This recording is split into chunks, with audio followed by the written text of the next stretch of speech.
Aaron, if you can get the light. And hopefully there's an extra plug there. The light is right over there somewhere, because there's no possible way I can see anything.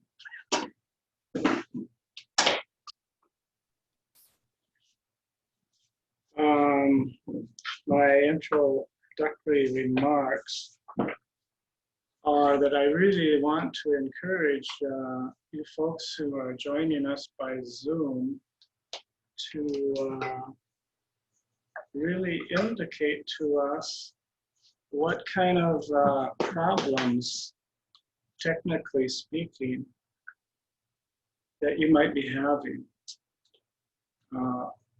Here at Hokyoji, we're supporting each other, but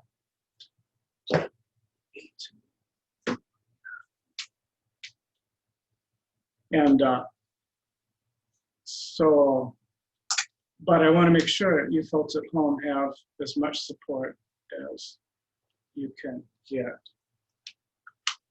Thank you. And they've been letting me know. Yeah, but I don't want you to hesitate. So on that, and particularly our Hokyoji staff will work hard to resolve whatever issues might be going on. Okay.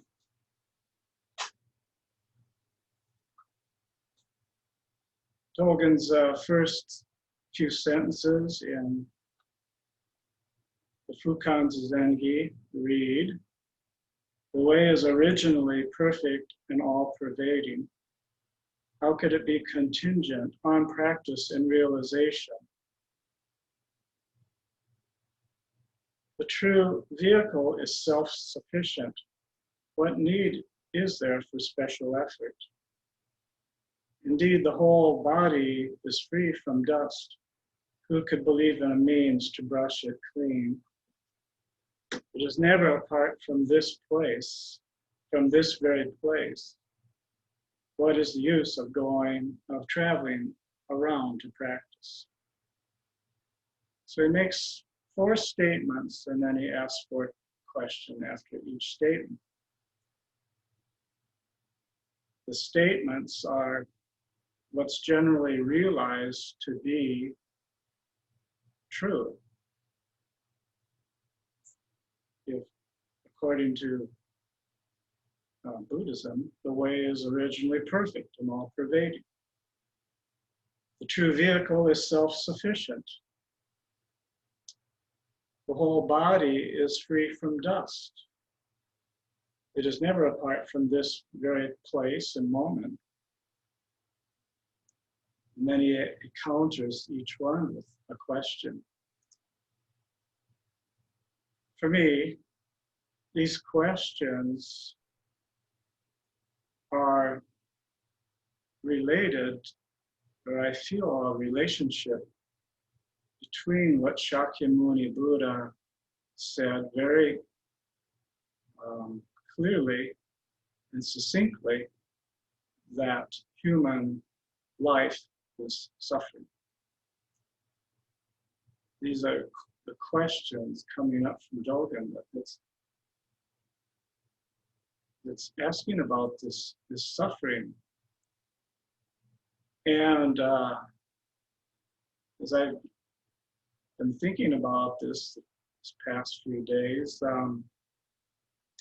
I think, most human beings believe we're the most sophisticated species on this earth.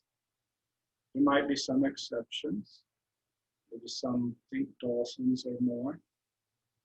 But we have quite a complicated operating system, which can manipulate the environment. And just because we have this kind of intelligence doesn't mean we use it wisely, but it's there. And what comes with it is self-consciousness.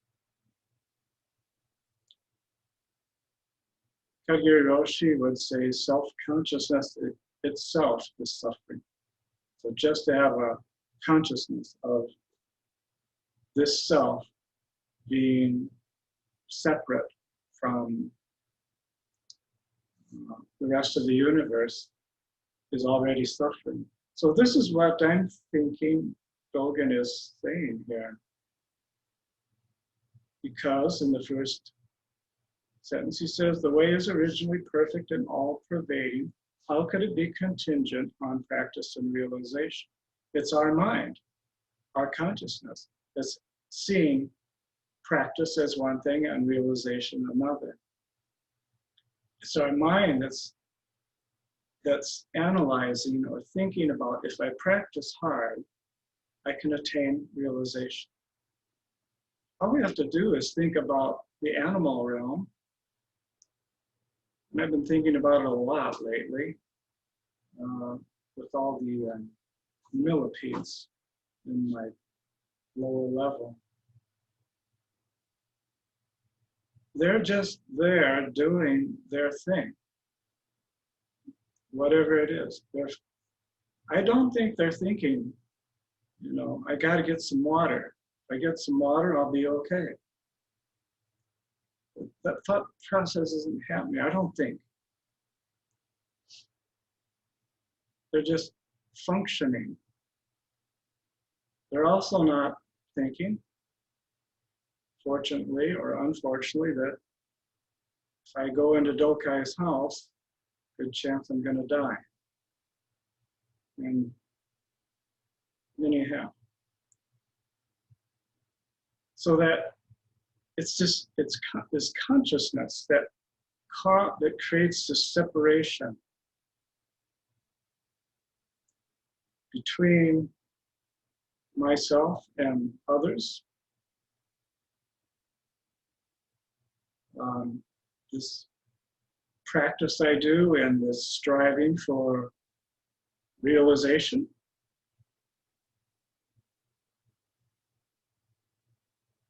The true vehicle is self-sufficient. So that means the universe itself is not lacking, and it's not overabundant. It's just self-sufficient. Not like how our human world is. We feel there's something missing, or we feel some people have more than they need. And it doesn't matter sometimes how much we get, we're not satisfied. And this question has become particularly relevant for me in recent times. The true vehicle is self-sufficient. And we don't sense that in our human realm. We sense there's a lot of unrest, a lot of injustice. So then this his question then is, what need is there for special effort? So really, in this time we're living in, it really does seem that we have to make extraordinary effort to bring this practice alive. We may be here at Hokyoji where things are relatively peaceful, except for thousands of millipedes, but beyond that, you know, we can deal with that. But if you go to places like Chicago, Milwaukee, St. Louis, there's a lot of unrest in those places. And maybe the peace that we feel from this practice in this place can't extend there, or it's very challenging. And I would say that, well, if it can't go into those places, we need to make more effort. Otherwise, the practice we're doing just doesn't touch other people's hearts, let alone the whole world.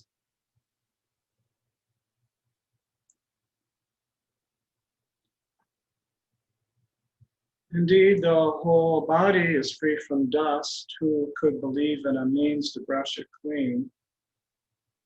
This is really a kind of a real basic suffering we have. We think we're dusty, I could say dirty. We think we're unclean, and if we just get it clean, we'll see. If we stop the delusion, which is not good, not good stuff. So if we can get it under control, then we can attain a realization. And then, of course, the last statement is never apart from this very moment and place. What is the use of traveling around to practice? So these are Dogen's questions as he was a young person. And yet, as we learned yesterday, Monday night, Monday and this morning, that Dogen made an extraordinary effort to travel to China, to go someplace where he thought, because he wasn't finding it right in the place where he was. And yet, ultimately, when he did find some awakening, it was just in the place where he was.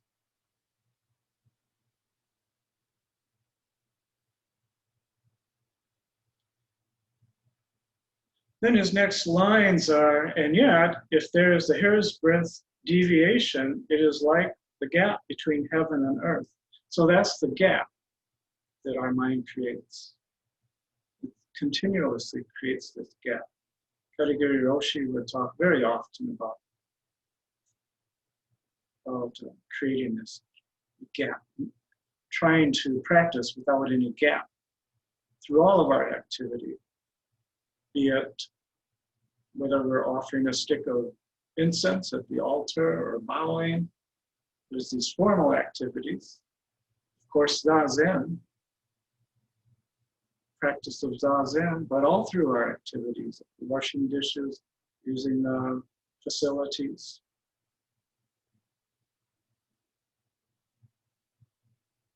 That's why I believe Daigaku spoke about when we try to do this Sesshin practice, it's not just our Zazen, it extends to every place we go in this week. We set aside a week for a certain number of days and just try to stop the gap making.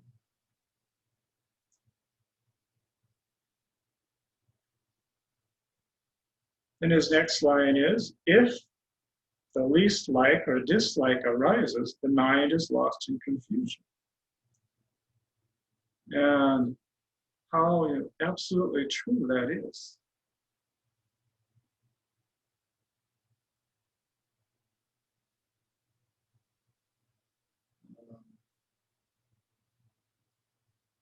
We can just experience that in our bodies viscerally. If we're disliking something, it takes over.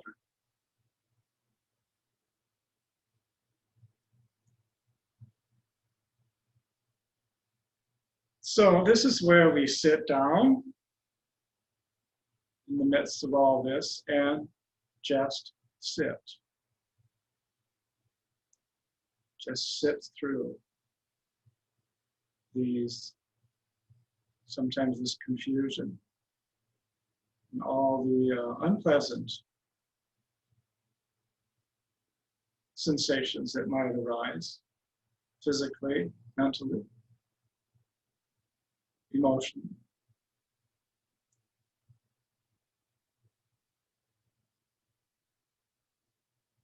And it takes continuous effort. We really have to make this continuous effort to just not be disturbed by whatever is arising. I was deeply moved by a quote from Huang Po.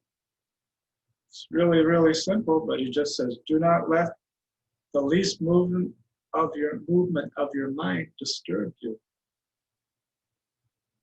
Can you imagine that kind of a practice? Just not being disturbed by wherever your mind goes.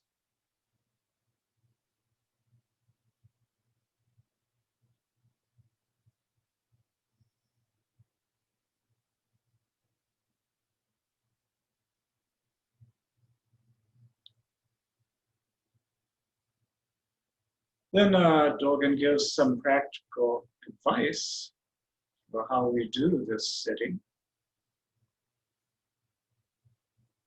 It says, therefore, put aside the intellectual practice of investigating words and chasing phrases, and learn to take the backward step that turns the light and shines it inward. So as much as we read and study things, basically when we're doing Zazen, we just forget about those things.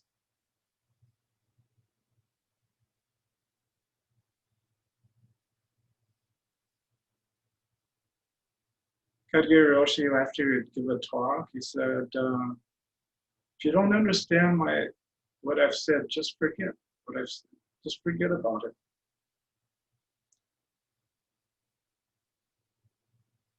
Sometimes I would go up to and ask him in Dogen about something he said. He said, I don't remember saying that. But for sure he said it. So anyway, maybe he just thought it was not a very good question. But sometimes I would ask a question. People, oh, yes, good question. In any event, he basically would tell us, just forget about what he said after he said it.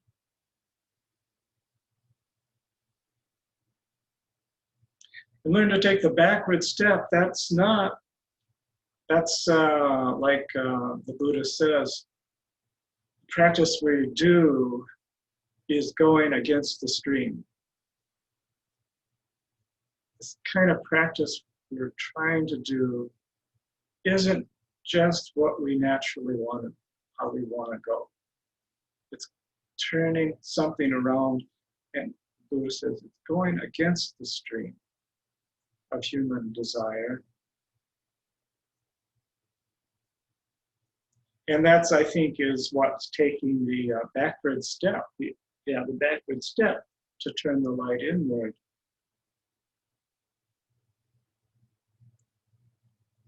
We always want to take a forward step, go forward, try to figure things out, but what are we going to do next?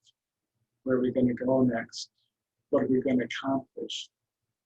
Make our lists, thinking that's the way we're going to move forward. So this is to go against the grain. But it's just what we do in Zazen. We just see something arise. Don't get mad at it. Don't get confused. Just let it arise and just calm yourself and just be there. Just be there. And just sit there. Not trying to attain something.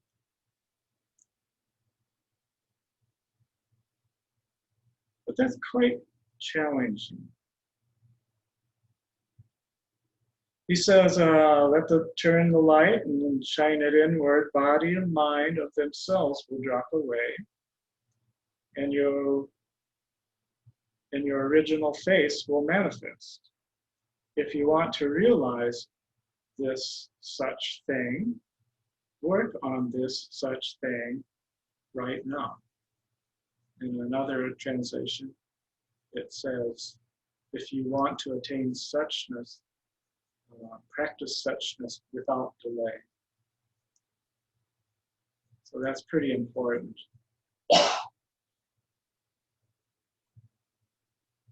That it's actually right now, right here, is the place where we have to go to work. It's not another time.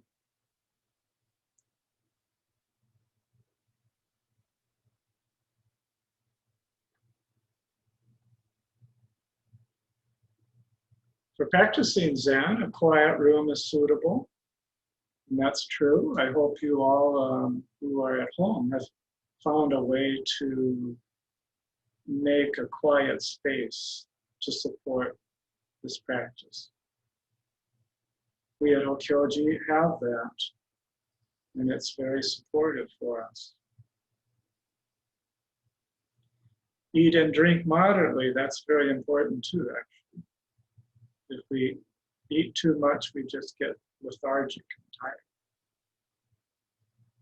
If we actually eat a little less, it's been my experience, some kind of a subtle energy starts to emerge.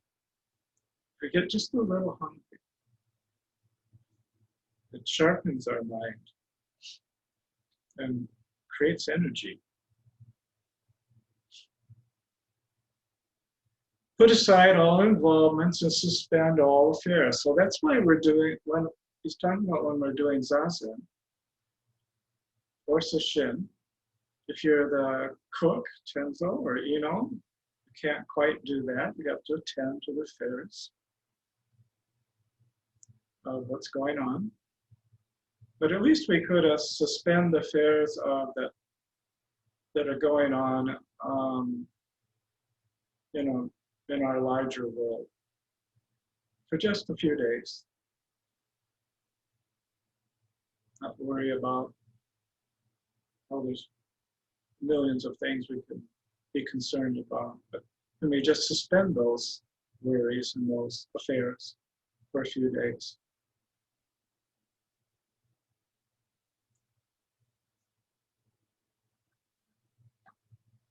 Do not think good or bad. Do not judge true or false.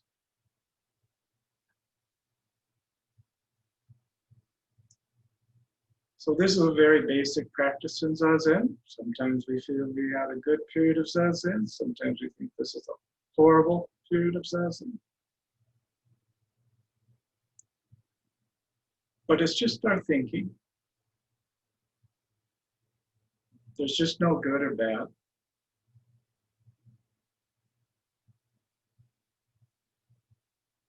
We might experience it that way. It's just if we feel something unpleasant, then we call that bad. And if we feel something pleasant, then we call it good.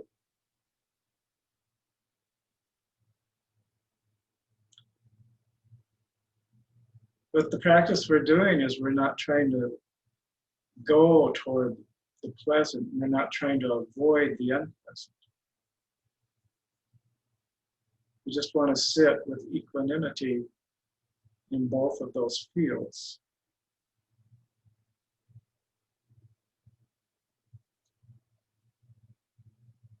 Then he says, give up the operations of mind, intellect, and consciousness.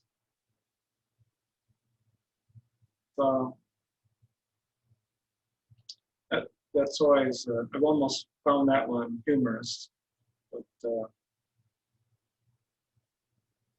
that's all you have to do, just give up the ramblings of your consciousness, that's it.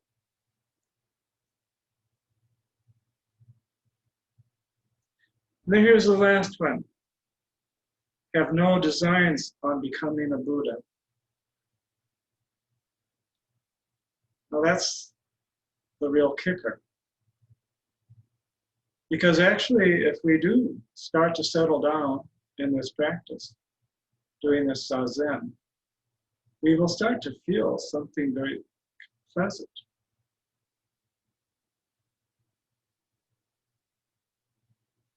And we know this is that Zazen is happening. Real Zazen is happening. And we know that, well, like we've been saying, it's not like I'm getting it, because that changes the whole flavor of that. But we can see it's the dropping away of our body and our mind. We can experience that to some degree or another. And if we have that experience, then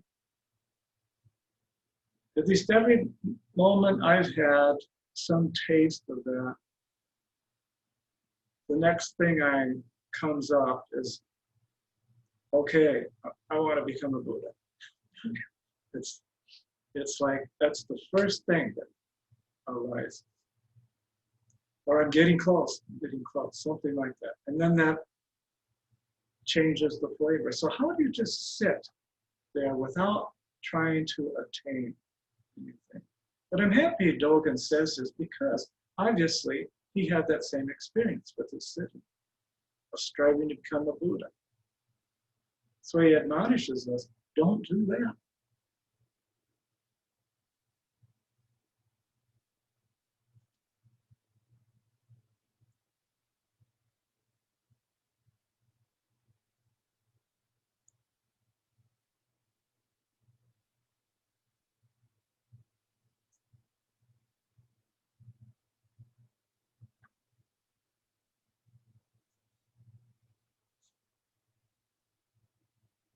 So sitting in this posture is, as Daigaku said the first evening, is simply the Dharma gate of joyful ease. Lately at Hokyoji, we've been studying the Brahma Viharas. One of them is joy, which I don't come across a whole lot in Zen Buddhism. But here it is.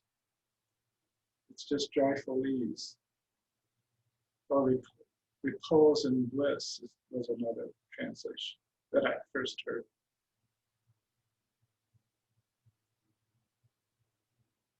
So that's basically it. How can you sit here just with joyful ease? It's very quiet. It's not like what do you call it? Too much joy, too much happiness. Not like that. Very subtle kind of joy that's just at ease. That's where we need to start. Try to just settle ourselves in this place with joy and with ease.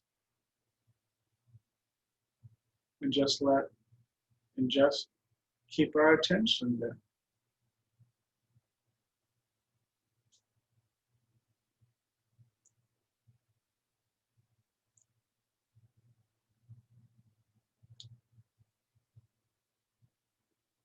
Okay, I encourage you all to just do your very best.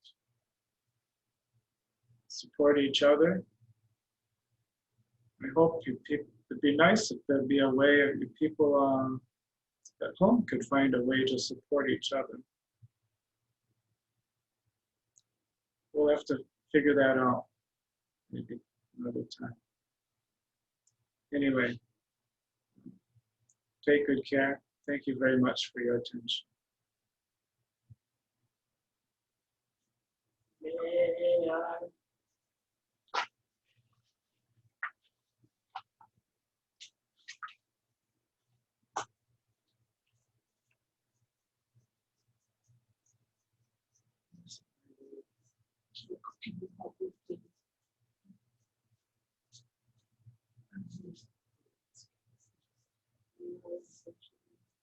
May our intention penetrate every being and with the true man of Buddha's flame. Beings are blessed, I vow freedom. Illusions are inexhaustible, I vow them. Dharma gates are boundless, I vow to enter them. From the way of the gospel, I vow to be alive in beings are numberless.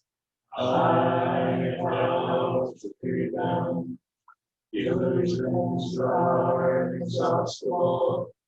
I vow to end them. Dharma gates are boundless. I vow to enter them. The Buddha is unsurpassable. I vow to realize it. Beings are numberless. I vow to free them. Illusions are inexhaustible. I vow to end them. Dharma gates are boundless. I vow to enter them. The Buddha way is unsurpassable. I vow to realize it.